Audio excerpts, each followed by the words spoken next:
Happy New Year from The Verdict. Kent Myers, I'm so pleased that you could join us today. Mick Cornett is not able to be here today, but we'll be back next show. We are today doing a show that we have entitled Tobacco Stops With Me. We're going to be visiting, when we get into the next segment of the show, with John Woods, the Executive Director of TSET, the Tobacco Settlement Enforcement Trust. He has been with the trust for about a year as the executive director, and he's going to talk to us about all the programs, how the trust operates, and what benefit it is bringing to the citizens of the state of Oklahoma. I think you'll find this to be a fascinating show. So stick with us. When I come back, we'll be introducing you to John Woods, the executive director of TSET. You're watching The Verdict.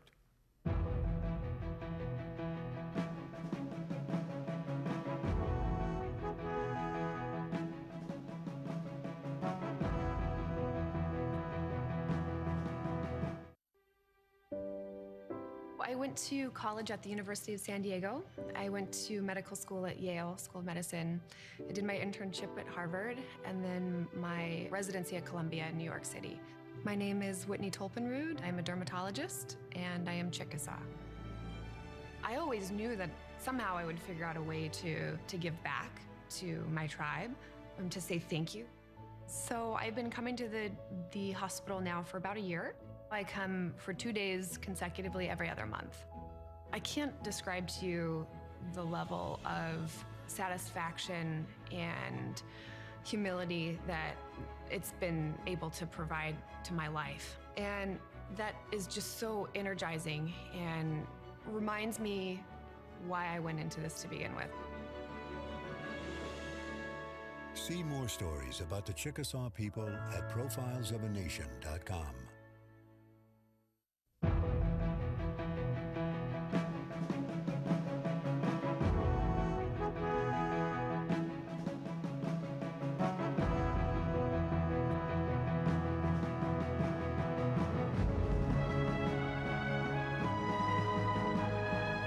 Welcome back. Happy New Year from the set of The Verdict. Kent Myers. We are talking with our guest today, John Woods, the Executive Director of TSET, Tobacco Settlement Enforcement Trust, for the state of Oklahoma. John did his undergraduate work at the University of Oklahoma. He was a policy advisor for a number of folks in the political arena, including Tom Cole and two former speakers of the House of Representatives of the state of Oklahoma. He graduated from Leadership Oklahoma, the statewide class, a number of years ago, and last year he joined TSET as its executive director.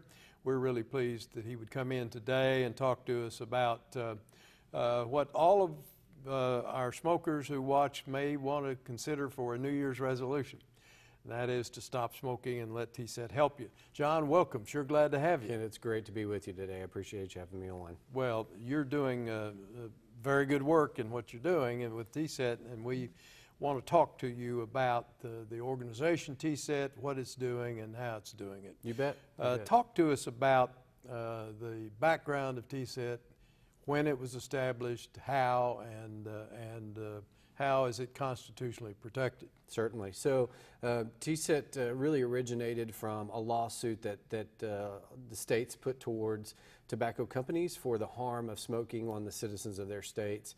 In 1998, that lawsuit was settled between tobacco companies and the states, and states were able to determine what did they want to do with the settlement dollars that were going to come in to each one of their states. Oklahoma did something that no other state did, which is ask the voters to approve constitutional language to protect those settlement payments, to create a corpus and endowment for the long-term health benefit of the citizens of Oklahoma. So Oklahomans approved that in the year 2000, and out of that approval was born TSET, which is an entity that lives off the earnings of those investments that are given to the state every year through the settlement agreement. And those earnings are invested, or the payments are invested. The earnings go towards TSET, our agency, for the benefit of the health of citizens of the state of Oklahoma. And really our mission is to reduce preventable death in the state. state, and so everything that we do is driven by that mission. So your mission is to reduce preventable death. That isn't necessarily limited to tobacco. No, so if I asked your viewers to remember anything at all, it would be remember these numbers: 3, 4, and 60. And 3 is the 3 behaviors that we have as humans, which is tobacco use, sedentary lifestyle, and our diet. So those 3 behaviors contribute to and cause 4 of our major killers, which is heart disease, cancer, upper respiratory lung disease, and diabetes. And those 4 killers contribute to 60% of the preventable death in our state. So we know that obesity and tobacco use are major drivers and major killers of our citizens. And so our efforts are all to reduce the burden of smoking and reduce the burden of obesity in Oklahoma. Our focus is there because they are the 2 issues that drive that preventable death, and that's where our work resides currently. Talk about the governance of TSET. You are the executive director, but you probably answer to somebody else. We all answer to somebody else. So first of all, ultimately we answer to the citizens of Oklahoma, not only because we're a state agency, but particularly because we are a citizen-created constitutional entity. But within that constitutional language, the citizens created a 7-member board of directors. Those are private citizens of the state of Oklahoma, but they are appointed by various elected officials. So the governor, the Speaker of the House, the pro tem of the Senate, the state treasurer, the state auditor, the superintendent of education, all have appointees to the board. Those individuals are leaders in health and financial expertise to give us the best oversight from a citizen panel. And they vest in me the ability to manage the agency and manage our staff. Those that are appointed to the governing board, what is the duration of their appointment? So they are 7-year terms, but they rotate off. So you'll always have an appointment that's your staggered terms, and so you'll have an appointment come up every year.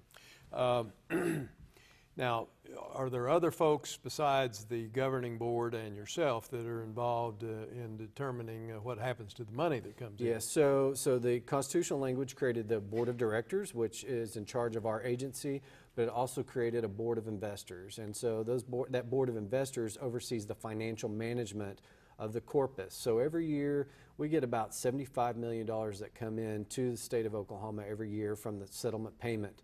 25% of that goes to the legislature, and then a small portion of that goes to the Attorney General to oversee the master settlement agreement and hold those tobacco companies accountable.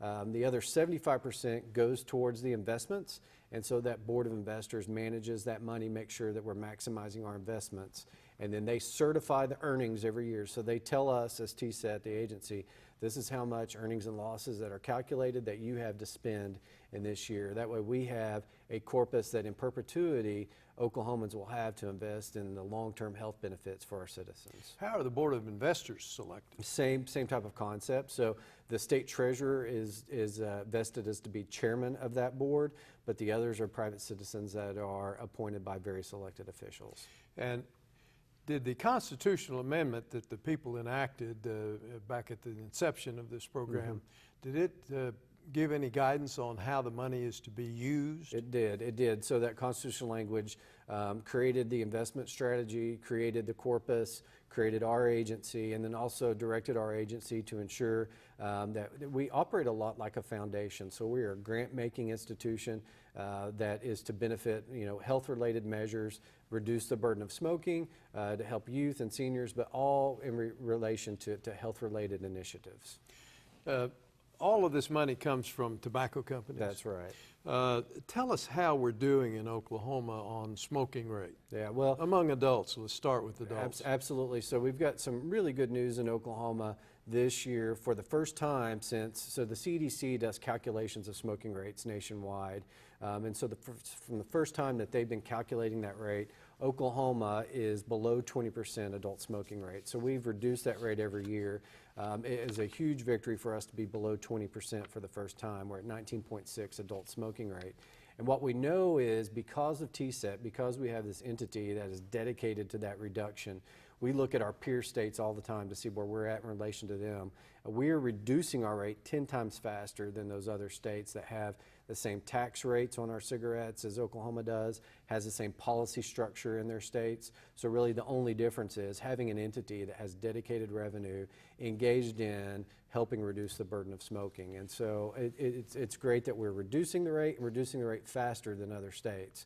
We still have a long ways to go in relation to the national average. National average is about 15%, but we had a much higher rate to start with. But we're under 20. But we're under 20 for the first time. What was the highest rate that you recall the records show we had? So we were in the 30% range when TSET Wow. was founded. And that was 19? So that was in 2000. 2000. Yeah, and so in the 90s we were in the 30 range. And yeah, you've gone from 30 to to under 20. wow. Right, yeah. That is, And what that means for lives, Yeah. you know, at the end of the day, what that means for lives. So we've had 360,000 Oklahomans that have utilized our helpline, our quit line for quitting services. Over 46,000 individuals that we know whose lives were saved from smoking, and so that's what really matters. And so it not only saves lives, it also saves dollars, because we know that if you're a smoker, you're going to have higher health care bills. 15% of Medicaid expenditures are related to smoking-related illnesses. So if we look at the burden of smoking on lives, but also the burden of smoking on our state and our state budget, quite frankly, anything that we can do that reduces that burden of smoking is going to assist in unrealized dollars that we otherwise would be spending in things like our Medicaid system for our state. well, now you have a little more personal involvement and experience in this area than many might. I do. Tell us just briefly about that. Yeah, so, you know, as I was sharing with you before the show started, I'm a former smoker. And, you know, I am like many other smokers. 90% of smokers start before the age of 18. So they become addicted to this product before they even should be able to legally purchase it. And I was one of those that started smoking before I was 18, found myself addicted to nicotine.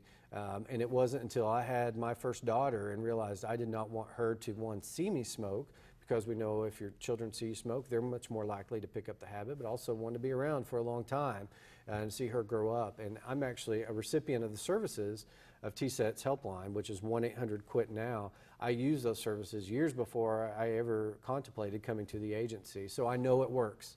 I know it can make a difference. Well, you come to the job with a skill set that many don't have. Well, I hope so. So I've got a policy background. I actually worked on some TSET related issues when I was working for the legislature. I know from personal experience what it takes to quit smoking. That's very difficult. And so I have, I think, an awareness of what it takes for our state to move forward to be healthier. Okay, we need to jump in here and get us to a bet. break. That was a very interesting answer, and thank you for it, John. We're visiting with John Woods, the Executive Director of TSET. We'll be right back.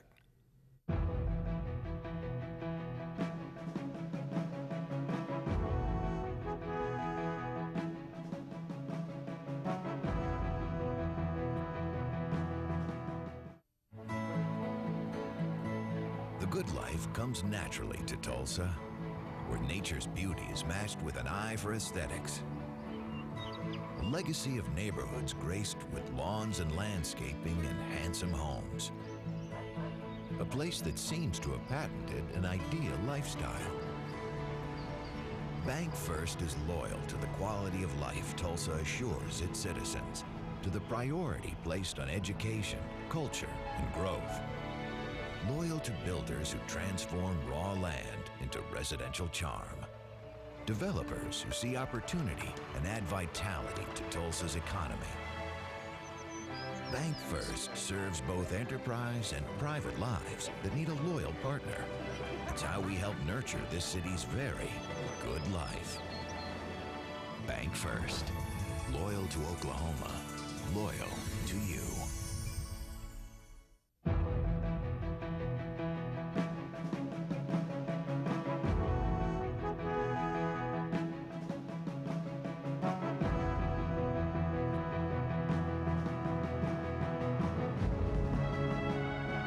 Welcome back to The Verdict. Kent Myers with John Woods talking about tobacco stops with me or with you or with whomever may be involved with tobacco.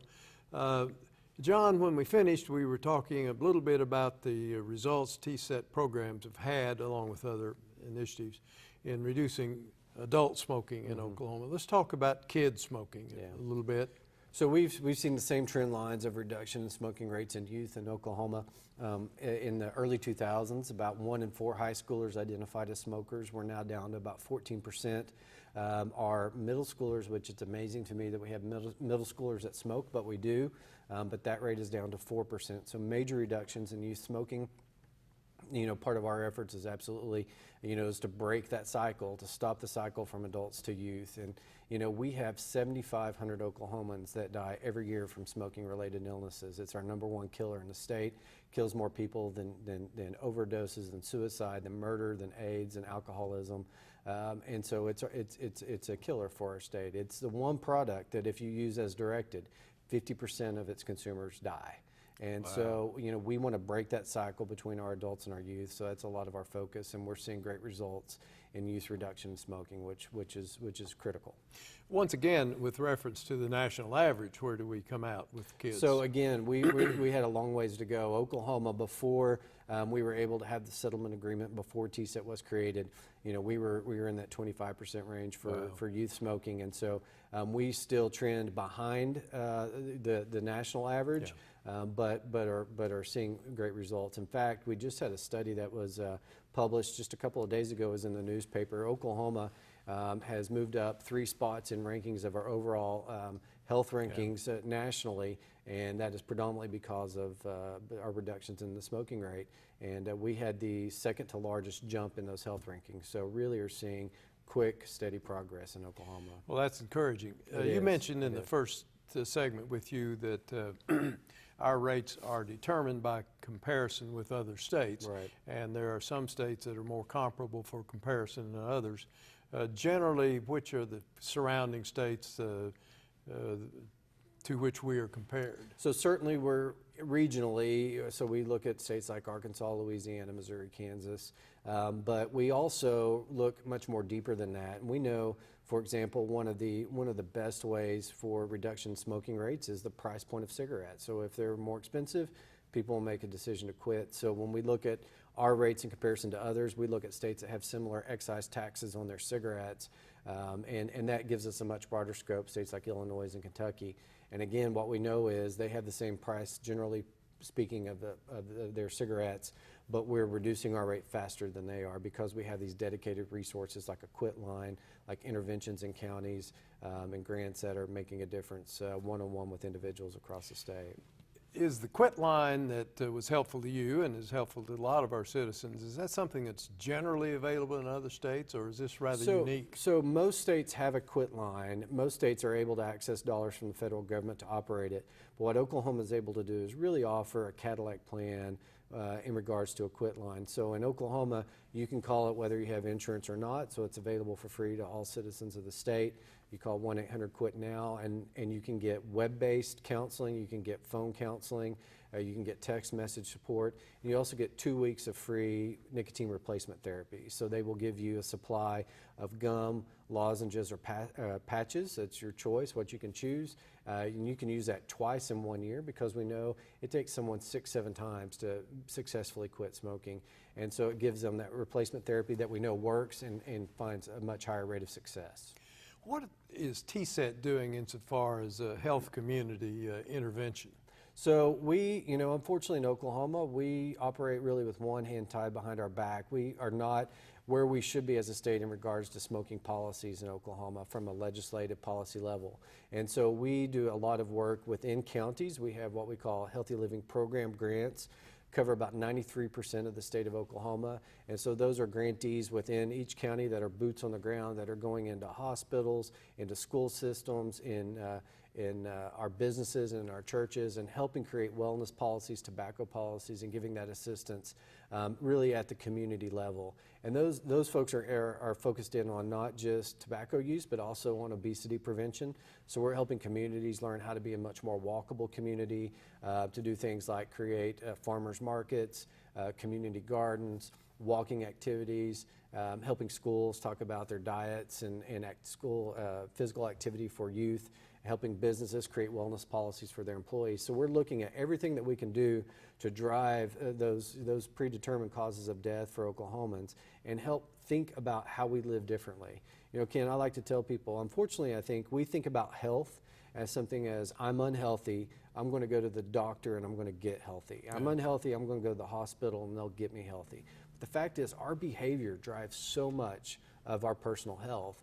And so again, it's, you know, what's your tobacco use like? Do you get the exercise that you need? Are you eating? Is your diet right? And if it is, you're going to be healthier. And so what we try to do is create that environment in Oklahoma that makes those healthy choices easy for our citizens. Yeah, my partner on the show, Mick Cornett, who couldn't be here today, is a big advocate of that and been a leader in that area. Really, Oklahoma City has really led the way. But what we know is, you know, in rural parts of the state, it can be more difficult. Areas with low socioeconomic status, so higher poverty areas, that's difficult. So we're addressing that one by one, community by community, and really turning the tide, changing the behavior and attitudes of our citizens, how we think about our health, how we treat ourselves, and having access, the ability to be healthy. So a lot of times you can have the desire to be healthy, but if you're in a food desert, if you don't have access to fresh fruits and vegetables, if you don't have access to a safe environment to be able to walk and exercise, you know, those are all component parts of how we view health in our state.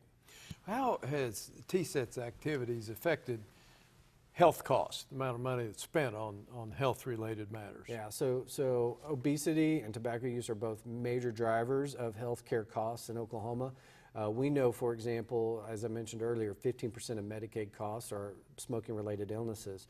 So we're able to know how many folks are calling our helpline, our quit line, that are on Medicaid. We track if they've been able to quit successfully, and so we know how much more they would have cost the system if they would have continued to be a smoker versus being able to quit. So on Medicaid alone, over the past 6-7 years, we know we've saved Medicaid $124 million. That those individuals would have those higher health care costs, they'd have asthma, you know, they'd have lung disease, they would suffer from cancer, so it's made a huge impact. You know, the other thing that we're focusing in a lot on is on research, because at the end of the day, we know we can create a system, we can give folks access to the things that help them live healthier lives, but at the end of the day, folks are going to get sick. Folks are going to die, and cancer is a major killer in our state.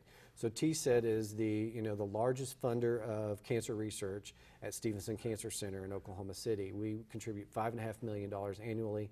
That allows them to be the #2 institution in the United States for phase 1 cancer trials. They would tell you they could not do that without the help of TSET. It's also going to help them to, we hope this spring, be a NCI, National Cancer Institute designated institution. Oklahoma is one of 15 states that doesn't have that. So to get that type of coverage and care, folks are having to go to Mayo or MD Anderson. We're making Stevenson that type of quality cancer center. They're having phase 1 cancer trials for patients, and so that's just great healthcare access to Oklahomans that we otherwise would not have. Do other states spend anything like that amount of money for research, or do you know? So certainly do, but don't have that dedicated source like this, and so they're out there having to try to raise that money privately.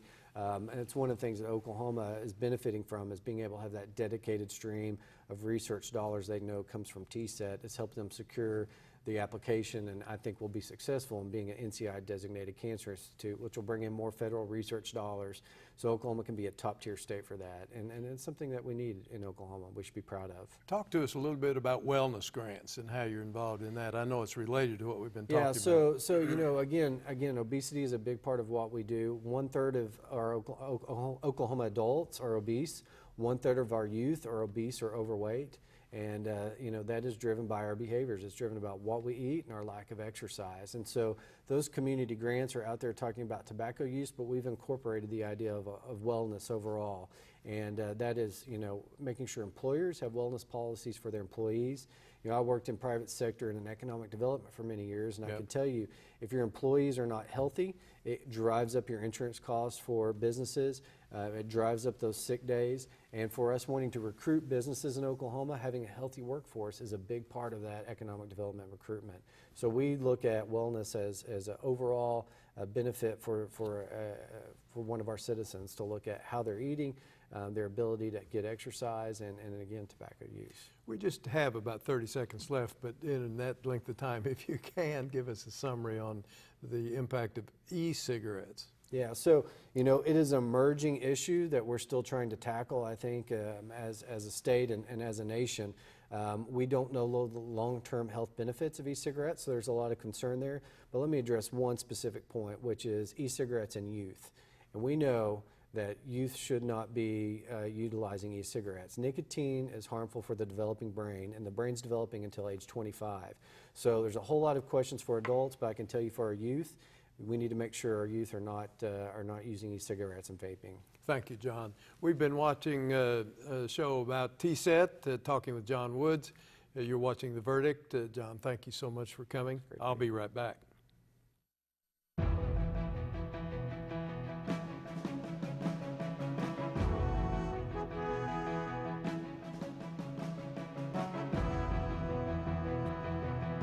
There are now 11 million of us who live here and work here.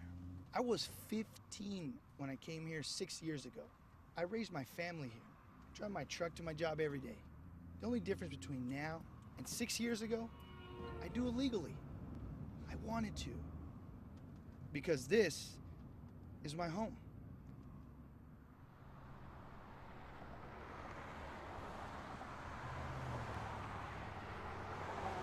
All children deserve a life of hope and love, but sometimes they experience a life of pain, neglect, and abuse. When that happens, each child deserves all the quality assistance and representation that can be offered in our legal system. For more information, call 23-CHILD. Oklahoma Lawyers for Children, helping to bring hope and love back to the lives of abused children. You will always be Mom and Dad to me. We are a very conservative family, and we believe in old-fashioned family values. We have a loving home there, and we love kids, and we had 5, 6 of our own. And but I had no idea we were going to go into adoption, but it's been very gratifying. You will always be Mom and Dad to me.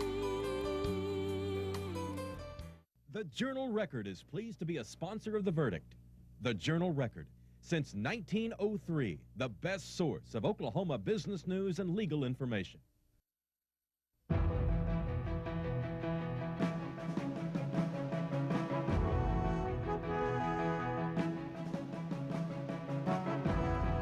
Welcome back. We are very pleased to have John Woods, Executive Director of TSET, join us today.